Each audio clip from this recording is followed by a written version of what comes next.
So good morning and Jai Hind, students. Today in this class we are going to have a discussion over series and parallel combination of resistors. As I told you, okay.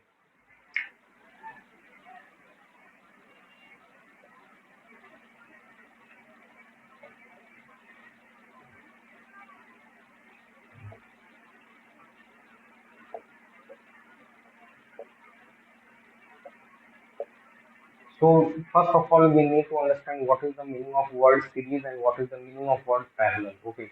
So basically, see series word means whenever we say that resistors are in series, then it simply means it looks like a train. Means you might have all seen the arrangement of bogies in a train. For example, it is just like this is the main engine, and after one, this is the first bogie, and this is the second, and this is the third, and so on. Okay, so in case of series combination of resistors, when the resistors are in series, then they are placed one after another. So this is the series combination. So one more thing regarding series we need to understand is that in case of series combination, see there is a single path. एक ही रास्ता है, therefore whatever current that is flowing through this first resistor will be the same current that will be flowing through the second, and will be the same current that will be flowing through the third, and will be the same in case of fourth one. Okay. So in series combination, first thing which we need to keep in mind is that the current, the amount of current which is flowing through the first one is same through all okay जितना current पहले register से flow करेगा उतना ही current सारे के सारे register से flow करेगा एक और चीज फर्स्ट रजिस्टर का जो हेड है और उसका जो टेल है मीन सेकंड रजिस्टर का जो हेड होगा वो दूसरे के टेल से कनेक्टेड होगा दो there is nothing like head and tail in case of resistor head और टेल जैसा एक्चुअल में कुछ भी नहीं होता लेकिन ये समझाने के पॉइंट ऑफ व्यू से मैं बता रहा हूँ कि एक रेजिस्टर का जो हेड होता है वो दूसरे के टेल से कनेक्टेड होता है किसके केस में इन case of series combination okay तो सीरीज कॉम्बिनेशन में करंट सबके सारे रेजिस्टर के थ्रू सेम रहता है और जो सबसे इम्पोर्टेंट चीज है वो है पोटेंशियल डिफरेंस ये अलग अलग होता है मतलब कि अगर मैं indirectly if I am saying okay for example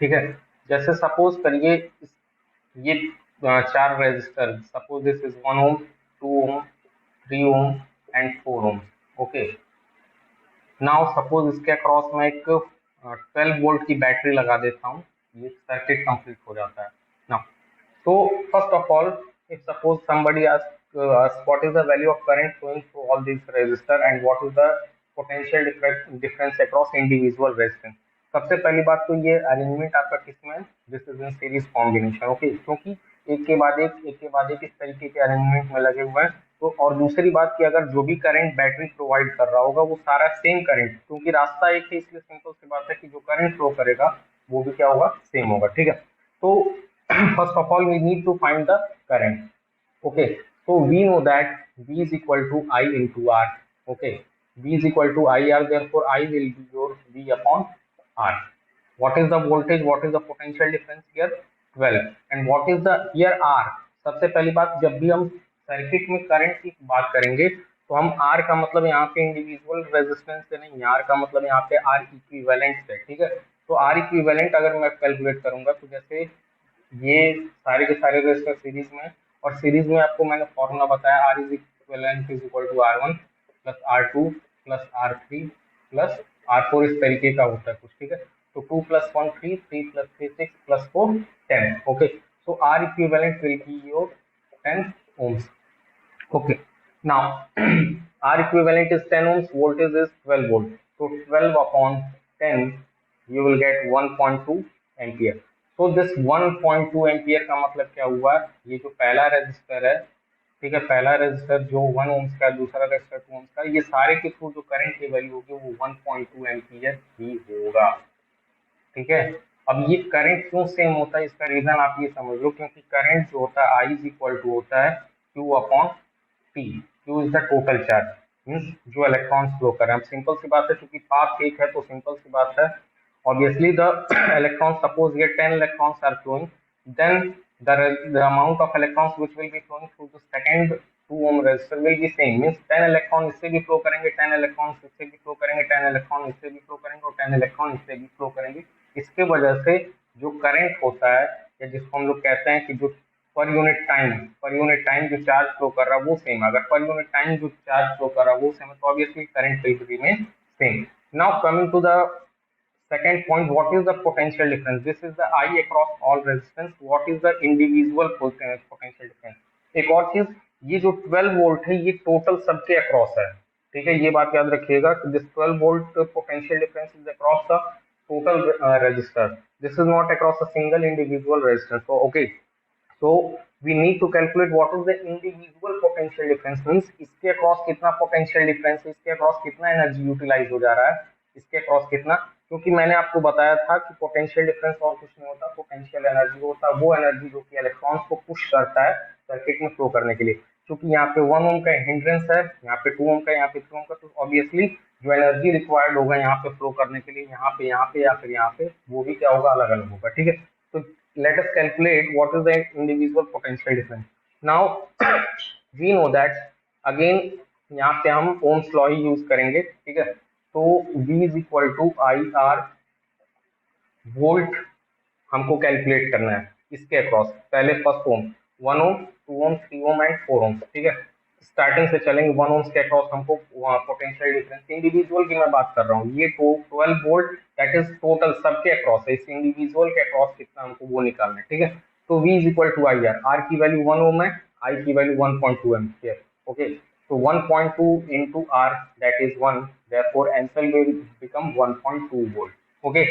यानी पहले रेजिस्टर के अक्रॉस 1.2 वोल्ट। अब सेकंड पे आते हैं, again using the same formula, यहाँ पे करंट कितना, 1.2 एम्पियर, रेजिस्टेंस कितना, 2, तो 1.2 into 2 we will get 2.4 volt, ये कितना हो जाएगा, 2.4 volt. Similarly 1.2 into 3.6 volt and 1 this will become 4.8 volt.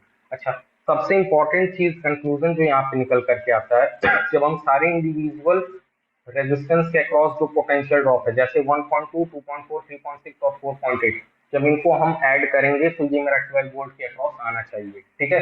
यानी कि इन सीरीज कॉम्बिनेशन के केस में V आपका जो होता है, V is equal to V1 plus V2 plus V3 plus V4, और I जो होता है वो I1 के बराबर होता है, I2 के बराबर होता है, I3 के बराबर होता है और I4 के बराबर होगा, ठीक है।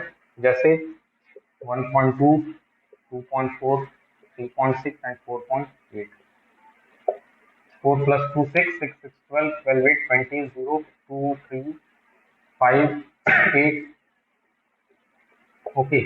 So this is all about your series combination. Now coming to the parallel combination of resistor.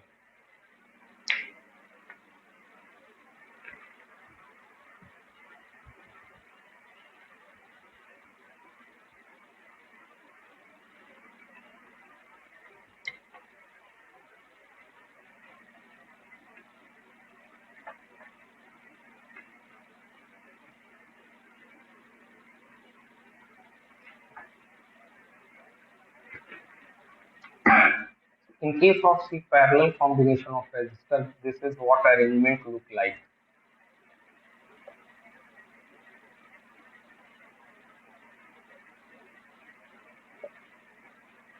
अब यहाँ पे देखिएगा, the very first observation, if suppose this is R1, R2, R3 and this is your R4, okay.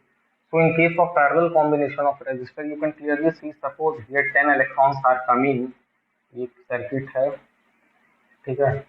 If 10 electrons are coming from this battery, then obviously they will get divided into different paths. ये जो इस point पे आने के बाद, इस junction पे आने के बाद, ये जो 10 electrons है, they will get divided into different paths, okay. So this particular type of combination is called parallel combination, and parallel combination का मतलब क्या होता है, जो रेजिस्टर्स होते हैं साइड बाय साइड प्लेस होते हैं, ठीक है। और सीरीज कॉम्बिनेशन के केस में एक के बाद एक, okay, one after another. In case of parallel combination, they are placed side by side to each other. Now, what's the important thing which we need to keep in mind regarding parallel combination is that here clearly you can see that 10 electrons are getting divided. Obviously, so whatever current that is flowing through this and this, current will change. Current varies. Okay, but in case of parallel combination, your potential difference remain same. Remain same. Okay, so these are the two important things which we need to keep in mind regarding parallel. That is, current varies. Why the current changes?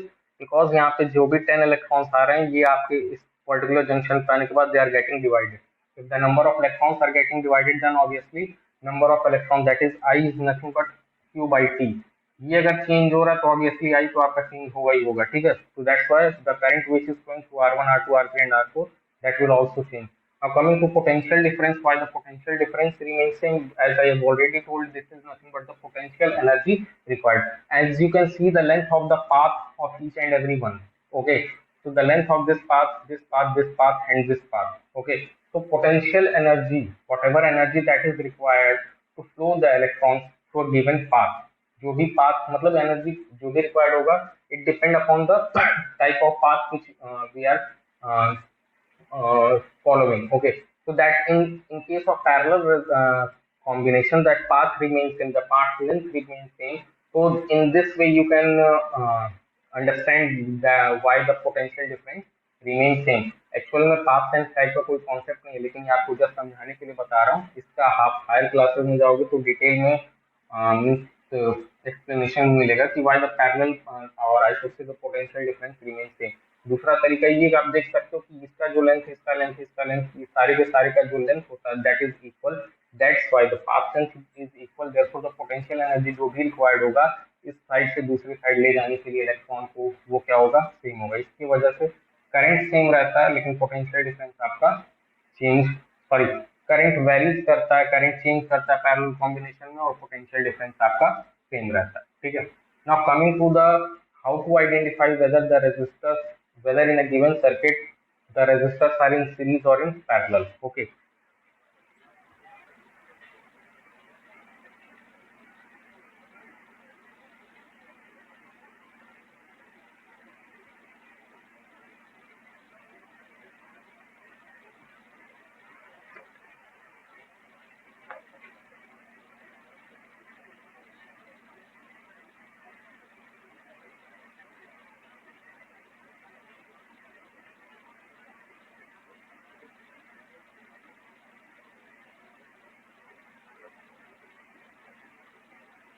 एक और चीज, whenever you are solving questions on series and parallel combination of resistors, the very first thing is that you have to identify which resistors are in parallel and which are in series combination.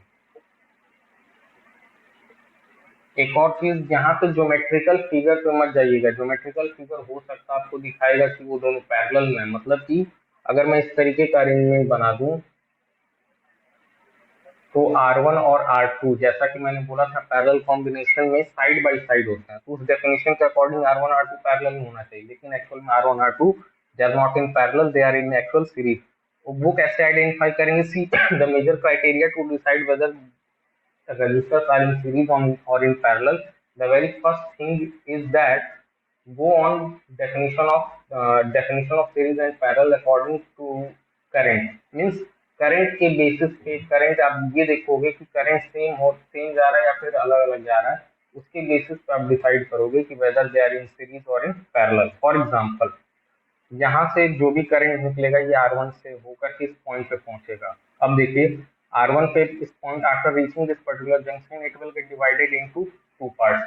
तो अब यहाँ से बिल्कुल clear है कि जो भी current इस सर्किट में फ्लो करेगा, क्योंकि ये रास्ता एक ही है, तो R2 और R4 तो आपका सीरीज में होगा. In the same way R3 and R5, whatever current that will be flowing through R3, the same will flow through R5 because the path is same. ठीक है, तो R3 और R5 आपका क्या हो जाएगा, सीरीज में. तो R2 एंड R4 ये सीरीज में है, R3 और R5 ये आपके सीरीज में, ठीक है. क्यों सीरीज में? क्योंकि करंट सेम जा रहा है. याद रखिएगा, वॉट एवर करंट यहाँ से डिवाइड हो रहा है, ये R2 R4 से जो करंट, मतलब इस पाथ में ही R4 आ रहा है और R2 आ रहा है, इसलिए वो सीरीज में चले जाएंगे. R3 and R5 they are coming single path, obviously therefore the R3 and R5 will be in series. Now अब ध्यान से देखिएगा, सेकेंड स्टेप है, जैसे जैसे आपको ये पता चलता जाएगा कि आपकी जो रेजिस्टर्स हैं सीरीज में कि पैरेलल में, उनका आप इक्विवेलेंट निकालना स्टार्ट करिए। जैसे कि now we know that R2 and R4 they are in series, और सीरीज कॉम्बिनेशन में हमको भी पता है कि R2 अगर R4 अगर वो सीरीज में है तो उनका एक इक्विवेलेंट रेजिस्टेंस होगा जिसका वैल्यू होगा R2 प्लस R4। उसी तरीके से R3 और R5 भी आपके सीरीज में है तो उनको भी मैं R3 प्लस R5 से रिप्लेस करता हूँ। इक्विवेलेंट का मतलब देखो क्या होता है, what is the meaning of equivalent resistance? It simply means, देखिए अगर मैं इंडिविजुअल में R2 लगाऊं और R4 लगाऊं तो ये दोनों मिल करके स्पेस ज्यादा ऑक्यूपाई करेंगे, लेकिन अगर मैं एक ऐसा रजिस्टर लगा दूं जो काम इन दोनों के बराबर करे लेकिन जगह कम ऑक्यूपाई करे, तो ऑब्वियसली मैं सेकंड ऑप्शन को चूज करूंगा। Why should I will use R2 and R4 separately? अगर मेरे पास कोई एक ऑप्शन है कि जो एक ऐसा रजिस्टर है जो कि R2 और R4 के बराबर काम करे, मतलब वो रेजिस्टेंस उतना ही ऑफर करे, काम वही करे और जगह भी कम ऑक्यूपाई करे, तो obviously I will go for R2 plus R4, that is equivalent. Equivalent का मतलब भी यही होता है, ठीक है। तो R2 and R4 is the equivalent resistance, they are in series, ठीक है। ये कैसे R2 प्लस R4 में क्यों लिखा हूं, याद रखिएगा, ये दोनों सीरीज में, और सीरीज कॉम्बिनेशन के केस में फॉर्मूला क्या होता है इक्विवेलेंट का? R equivalent is equal to R1 plus R2 plus R3 so on, जितने भी रहते हैं उनको आप सिंपली अलजेब्रिकली ऐड कर देते हैं। सिमिलरली R3 और R5 सीरीज में तो R3 प्लस R5 इनका इक्विवेलेंट। अगर यहाँ पे कोई न्यूमेरिकल वैल्यू होता तो उसको शायद मैं रिप्लेस करके उस पर्टिकुलर न्यूमेरिकल वैल्यू से रिप्लेस कर देता है। जैसे अगर सपोज करिए R2 की वैल्यू 2 है और R4 की वैल्यू 4 है, तो R2 प्लस R4 की वैल्यू कितनी हो जाएगी? 6। R3 की वैल्यू 3 है, R5 की वैल्यू 5 है, तो इसकी वैल्यू कितनी हो जाएगी? 8, ठीक है। और R1 की वैल्यू मान लेते हैं ये 1 ओम है, ठीक है। तो this is 1 ohm, this is 6 ohm, this is 8 ohm, okay. Starting में 6 ओम नहीं था, ये 2 ओम और 4 ओम था, ये 8 ओम नहीं था, ये 3 ओम और 5 ओम था, लेकिन 2 और 4, 3 और 5 ये दोनों सीरीज में, इसकी वजह से मैंने ये 6 ओम और 8 ओम को रिप्लेस किया। नेक्स्ट, अब देखिए यहाँ तक आई होप क्लियर हो गया होगा। अब देखिए what, see here you can clearly see the path, the current is getting divided into this and this. So 6 ohm and 8 ohm they will be in parallel because जो current 6 ohm से flow कर रहा है, 6 ohm का जो रास्ता है और 8 ohm जिस रास्ते में लगे हुआ है, जिस पर्टिकुलर सर्कुलर सर्किट पाथ में लगा हुआ है, वो अलग अलग है, ठीक है। So 6 ohm and 8 ohms will be in parallel. Why they are in parallel? Because you can clearly see whatever current is going after reaching this junction, it is getting divided into two parts. Okay, some will go this side and some will go this side. I1 this side and I2 this side. Again, after reaching this particular point, they will meet and again they will flow like I. Okay, suppose here it is I and here it is also I. ये I1 इधर से जाएगा, I2 इधर से जाएगा, ये दोनों आपस में मिल करके फिर से I बन करके वापस ही बैटरी पे चले आएंगे, ठीक है। तो now coming to what is the equivalent of 6 ohm and 8 ohm, ठीक है। ये दोनों सबसे पहली बात तो 6 और 8 क्या पैरेलल में, और पैरेलल में मेरा फॉर्मूला क्या होता है, आपको मैंने बताया था कि जब दो रेजिस्टर पैरेलल में होंगे तो डायरेक्टली आप R1 R2 divided by R1 plus R2 लगा सकते हो, ठीक है। तो using this formula 6 into 8 divided by 6 plus 8 that is 14, 48 by 14, okay।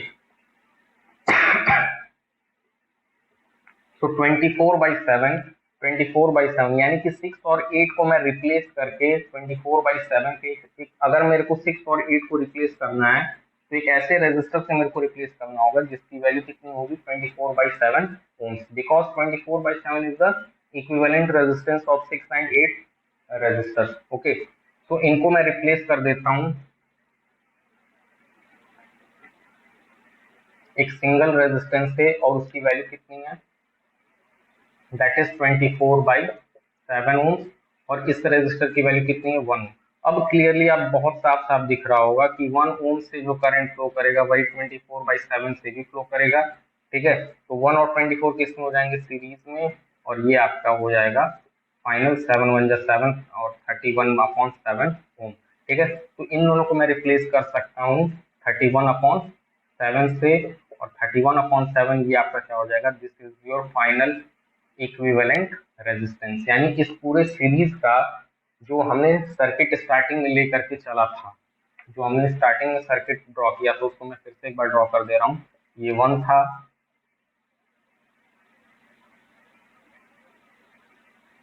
ये आपका 2 था, ये 4 था, ये 3 था, ये 5 था, ठीक है। यही था सर्किट, ये सर्किट और ये सर्किट, लास्ट में कितना था 31/7। ये सर्किट और ये सर्किट दोनों बराबर हैं, बस फर्क इतना है कि आप देखो इक्विवेलेंट रेजिस्टेंस कब आपको यहाँ पे इस्तेमाल समझ में आ रहा होगा कि why we use to calculate R equivalent. ये इतना बड़ा, इतना जगह ऑक्यूपाई कर रहा है, ठीक है, जहाँ पे मतलब 6 रेजिस्टर्स लगे हुए हैं, और यहाँ पे क्या है, एक सिंगल रेजिस्टर लगाया 31/7 ओम्स का। काम वही है, लेकिन जगह आप देख सकते हो कि what ever space that this particular resistor is occupying and whatever space this combination of resistors is occupying, you can compare both of them, and obviously this is occupying more space. That's why we used to calculate the equivalent resistance. Okay. So I hope till this much the concept of series and parallel combination of resistors is clear to all of you. Okay. So we will continue with more questions in the next class. Thank you.